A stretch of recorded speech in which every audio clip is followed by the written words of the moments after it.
Good morning. Welcome to Voices of the Disabled, brought to you by Adaptive Chicago Productions. I am your host, Kenny Borst. Today, we're talking to James Williams about his art because he has both tactile and visual art. We all take for granted so many things that we participate in on society, and many people go to different things every day and different community events, but some of those community events, such as museums and art galleries, are inaccessible to people who are blind and visually impaired.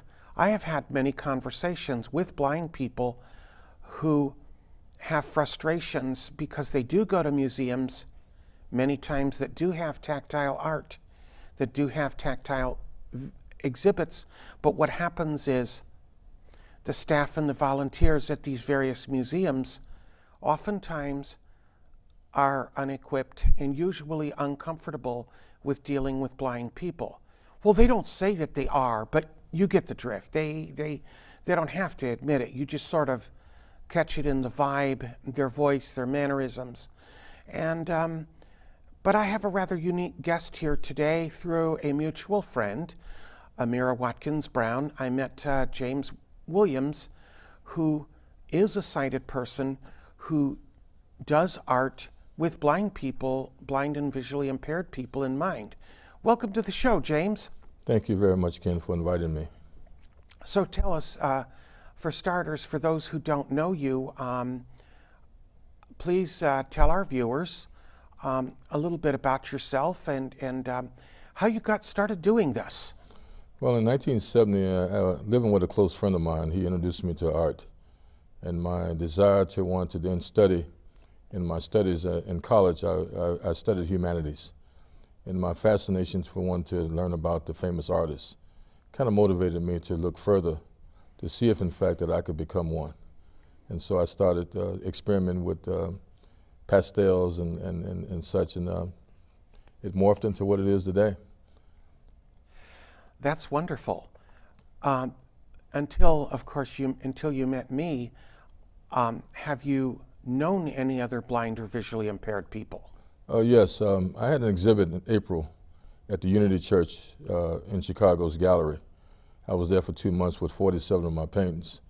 And one of the renowned singers here in the city, Sean Harris, who is blind, who often sings at our church, he came and had the experience of entertaining themselves to experience what it was to touch my paintings. Wow.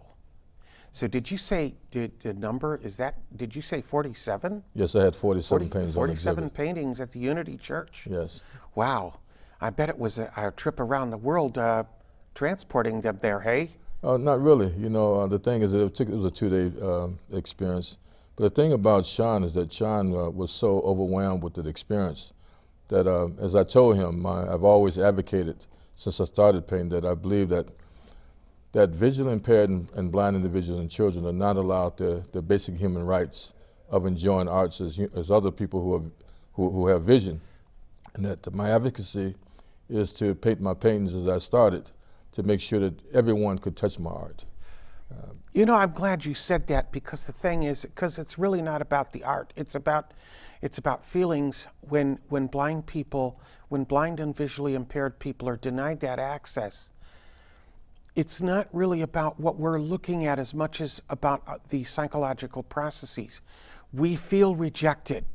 We feel rejected whenever we're denied something that everybody else takes for granted. And I'm really frustrated with that as a blind man myself, because as a matter of fact, I was just telling our floor manager before we got started, I was sitting outside having a cup of coffee with him, and I happened to mention to him that exactly 3 months from today, because this is Tuesday, March 26, 2019, exactly 3 months from today is my 66th birthday, and I've been blind my entire life. Thank you.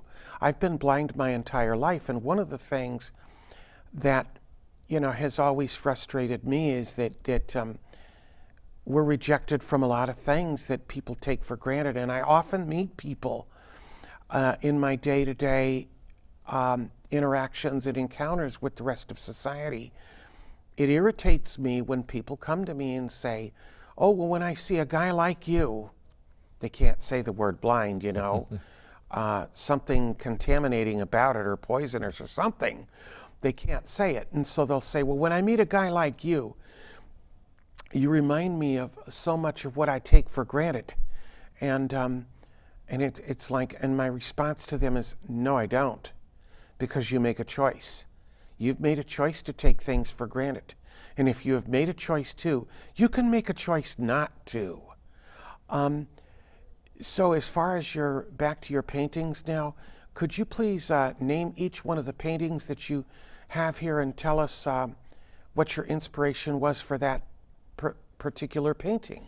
Well, seated right behind you, you have the painting called Golden Leaves. And my inspiration for that was to create a painting that depicted leaves, but also in my mind I was thinking about golden leaves in the sense of the healing aspects of what golden entails.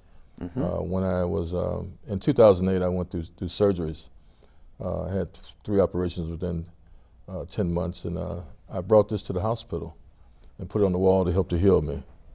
It was a very profound experience of just being able to get up every morning with the nurses and touch this particular painting. The painting here, beside you here, between the two of us, is called Red Passion. And it was designed to basically to provide a vibrancy of passion, blending red, green, and pink and other vibrant colors.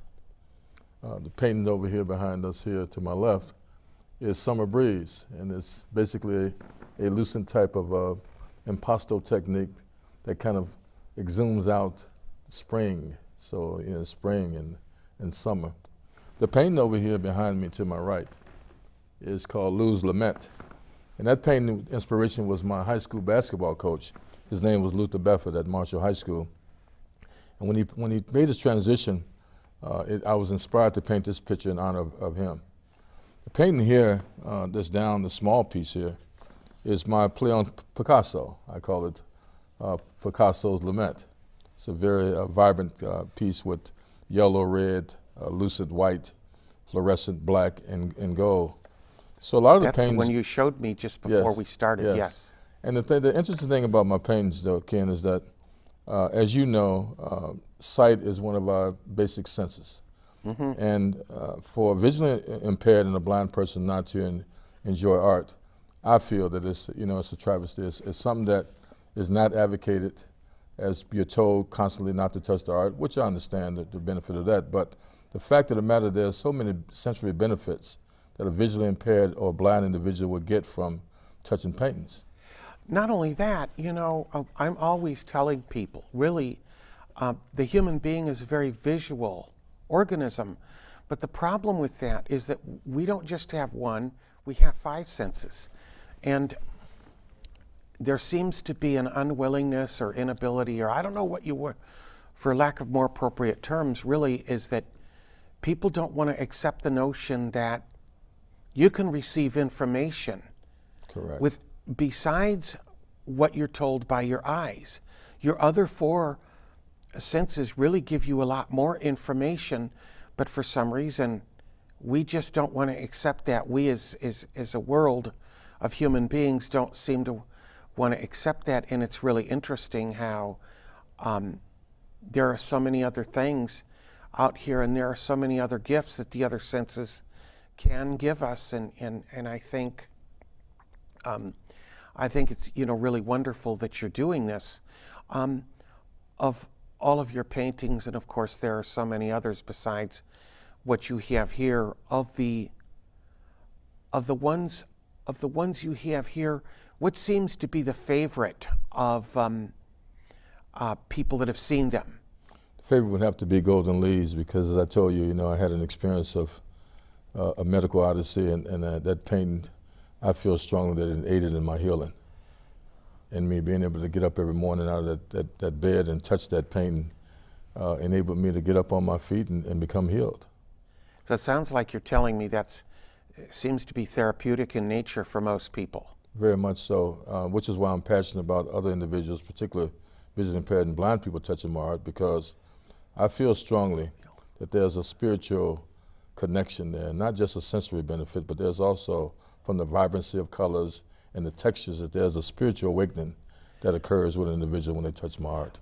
Well, but there's also the acceptance, the fact that when a blind or visually impaired person is shown art and allowed to touch it, that basically then it's about the person and about how we feel accepted and validated. Very much You see, so. every human being does need to feel acceptance and validation, but you know, people who are blind and visually impaired don't have that acceptance and validation, as is noted in our unemployment rate of in excess of 70%. And it has been that way for a long time, and of course, people don't really want to believe that, and I'll say to them, you know what?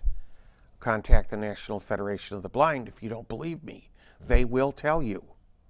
But you know, and I think it's really wonderful that that this is being done, and so do you have? I hate to say future because people at our age, they always say, you know, future is about growing old. But in this situation, it really is. Do you have any plans or goals for the future? Well, my main goal for the future as it relates to my art is to begin to incorporate images into my colors. In addition to that, I really hope that my advocacy for allowing individuals such as yourself, the vision impaired and blind and children, to touch my art, that it becomes a movement throughout our country and around the world. Yeah, well, that would be, you know, that would be really good, you know, if it can, because, you know, it's about time that something like that is really needed. And how much, our friend Amira, how much of the art has she seen? Well, that was her first experience at my exhibition at Unity. Her and I, we were former students at Malcolm X College 50 years ago, and she hadn't seen me in a number of years. As a matter of fact, she didn't even know that I was an artist. And she went on Facebook and seen that I was having this exhibition. She came and she was really overwhelmed. And she felt it was important that she connected me with you so that I can then have a platform to be able to share this experience with others, such as yourself. Yeah, well, I mean, I'm certainly glad that she did, because, you know, because again, as I alluded to, you know, earlier in our interview, is that I have read several pieces of literature that the National Federation of the Blind has put out, and I have talked extensively with other blind people, and we do have, Chicago has, you know, quite a supply of museums and art galleries, and yes, and there are places like such as the Field Museum of Natural History and the Museum of Science and Industry, to name a couple, does have some tactile art, but you know, and the Chicago Historical Society does, but their staff people a lot of times have a discomfort with blind people, and oftentimes don't want to, and not just here, but I mean, I've talked to blind people around the country that have experienced that same thing, and I think, you know, that it's nice that that you're getting that out there, because really what this is about is it's about societal integration. People don't want to include us in on, you know, what's happening in their everyday goings on, just because they're uncomfortable with us. And what a lot of times that happens, where I think that it will happen a lot of times, because I know people that I've talked to have said things like, well, you know, if I were blind, I couldn't function like you do, so it doesn't make sense to me that you can. Well, and I tell them, you know, it doesn't have to make sense. Just see me doing it and just know that I can, and that's the way it is, you know. And I tell people that all the time. You know, the tragedy is not blindness. The tragedy is in the psychological and sociological barriers that it creates. And I think you know, that it's really wonderful that that you're doing this, and that people are seeing your art, and that you will probably encounter blind people, probably like with Sean Harris. That probably is the first time he's seen anybody's art, and before he saw yours, probably had no idea that that privilege was ever going to be afforded to him. No, he did not. No, he did not. You know, and that's the situation. And up until Amira introduced the two of us, I never dreamed that that privilege would be afforded to me neither, because of certainly some of these conversations that I have gotten into with, you know, with other people. And I think, you know, what we really have to do is, you know, keep on keeping on and keep up the good work. I know that I have spoken with one of the officers at the National Federation of the Blind, and we will be having you come and give a talk at our June meeting, and showing your art, and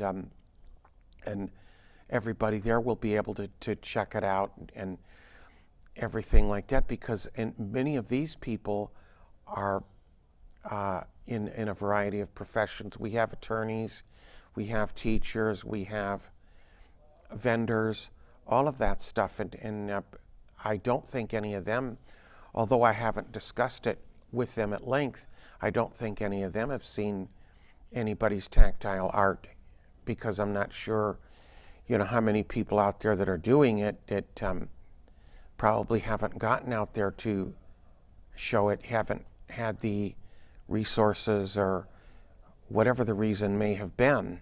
But I want to thank you for coming on the show. But I would like to, Ken, before we close, I would like to have the experience of you, of taking you around the paintings and have you to touch their art.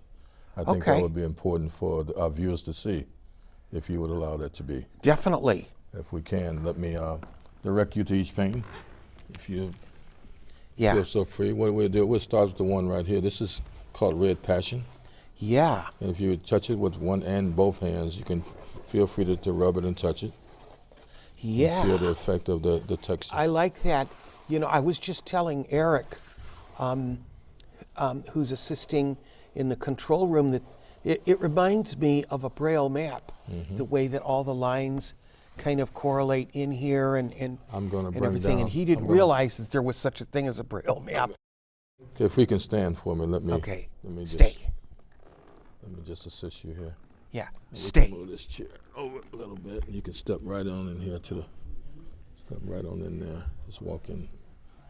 Yeah, I can't go too far because of... Just turn to your right here. That's right there in front of you. Okay. There we go. Yeah. That's golden leaves. I really like that. That's golden Oh man, leaves. that thing is gorgeous. So the little pieces here are the golden leaves. The smooth pieces in between. The texture is golden leaves. The colors are gold,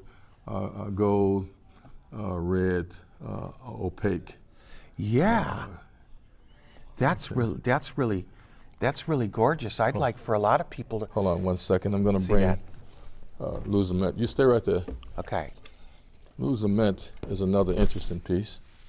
Uh-huh. It is a piece that, if you can just rub your hands across the textures there. Wow, yes. It's a little more. That's really nice. And I like...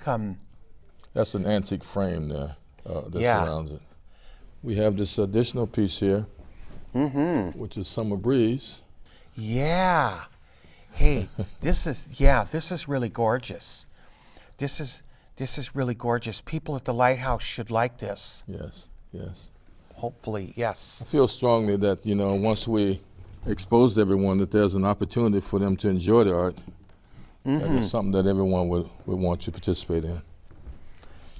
As I've seen all of your paintings that you brought, James, do you have any final thoughts that you wish to share with the viewers? Yeah, I hope that my passion for one to advocate that vision impaired and blind and children should enjoy art, hope that my passion then beams out to other individuals in our great city of Chicago.